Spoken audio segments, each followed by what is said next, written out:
Please. All right, so I gave 2 extra minutes from my last talk. I'll probably use those 2 minutes for this talk, so don't cut me off. So Demodex, we're all trying to figure out a way to fix Demodex. I've tried them all. I've been right with you, oral medications, but I'm telling you now, don't do oral antibiotics anymore. Cut that out of your thing, just because we know so much more about the gut than we did before. I tried tea tree oil, then I found out tea tree oil is only 15% effective in terms of killing Demodex. So, and then it's cytotoxic to the glands, so that's not effective either. We've had ivermectin for Demodex for years. I didn't know it.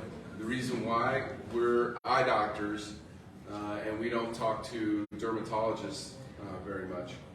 But I think this goes to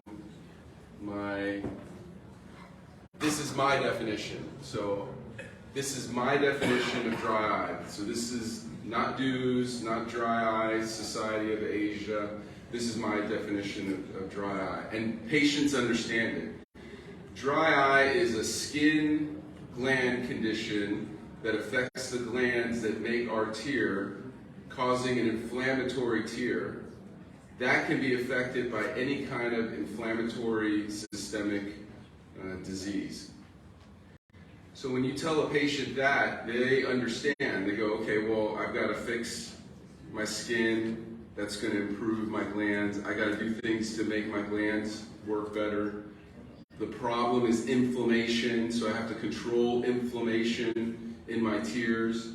And then, actually, I got to be healthier, because if you're unhealthy, your systemic inflammation is going to be up. So how do I decrease my systemic inflammation? Well, diet.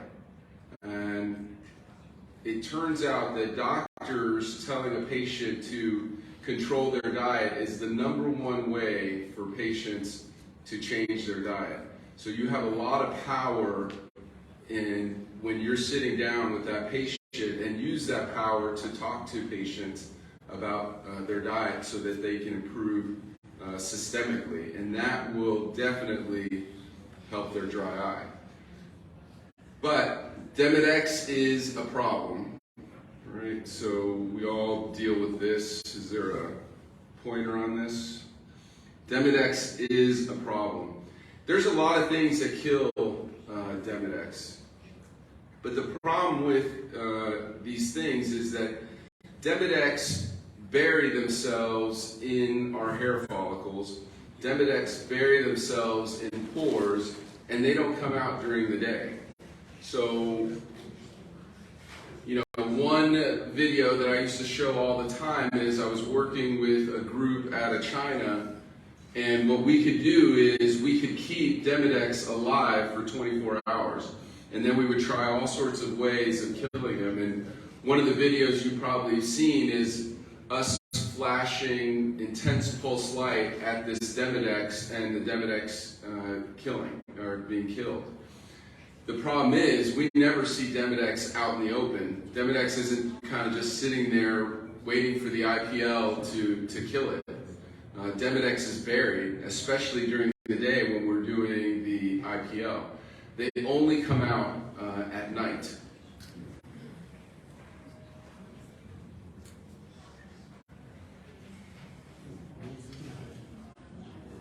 Let's go one more. Okay, so there's 2 types of Demodex. There's Demodex brevis that's on the face, and then there's Demodex follicularum that's on our eyelashes. They only come out at night, and it turns out patients with skin conditions like rosacea have 20 times the amount of Demodex.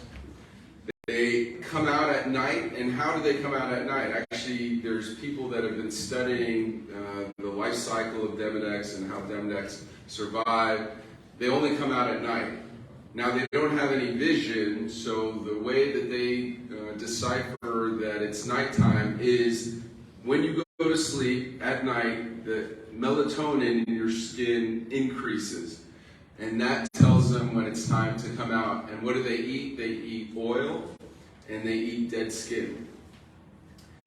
They have about 6 to 8 eggs, so you can see quickly if Demodex starts to get out of control with 6 to 8 eggs, you could have an overrun of Demodex, and that's why we see patients that come in and they have all these signs of Demodex. So these aren't actually Demodex, these are signs of them after they've eaten and gone back into their follicles. Their lifespan is a few weeks. So again, if you don't take care of this early, you could be overrun and have demodicosis.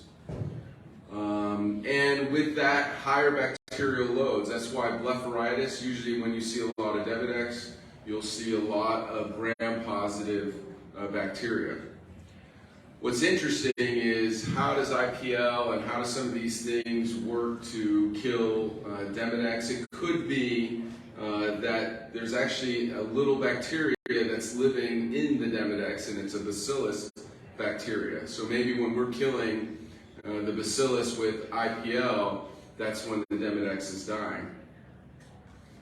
So this is a patient with severe demodicosis. They were given oral ivermectin and it cured it.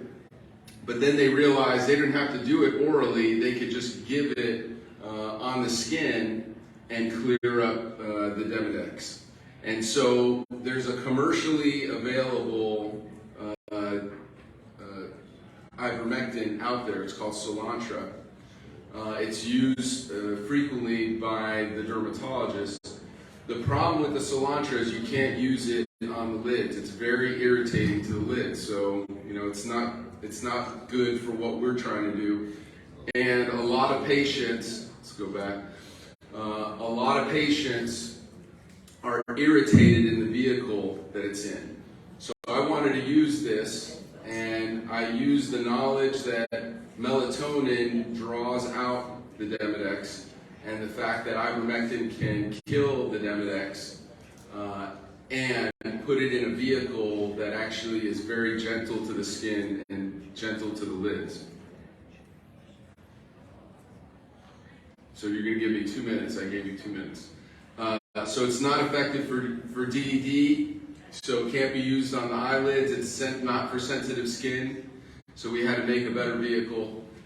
And then what I did is I decided, all right, let's use melatonin. Now melatonin is a great anti-inflammatory, and it's a great antioxidant for the skin. So it's better than grapeseed extract. It's better than vitamin C. Patients who use melatonin on their skin looks beautiful. So what I did is I combined melatonin and ivermectin together.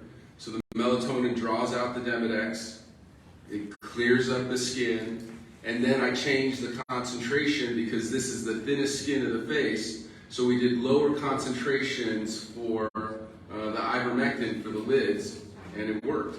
So now I've been using this for over a year and a half now. It's completely clears up the Demodex.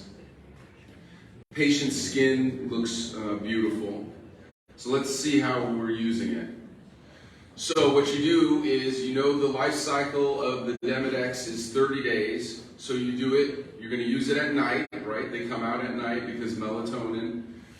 So you do 30 nights in a row. That decreases the population of Demodex. It clears up the blepharitis. But if it's a rosacea patient or any other patient, they can build up pretty fast. So for normal patients, I use it once a week after the 30 nights. For patients with rosacea, I use it twice a week, and then they use it forever. Now they like using it forever because it's doing such a good job with their skin. It's clearing up wrinkles, it's clearing up age spots, so it's doing a great job as a moisturizer. I think it's better than retinoids or anything in terms of rejuvenating the skin.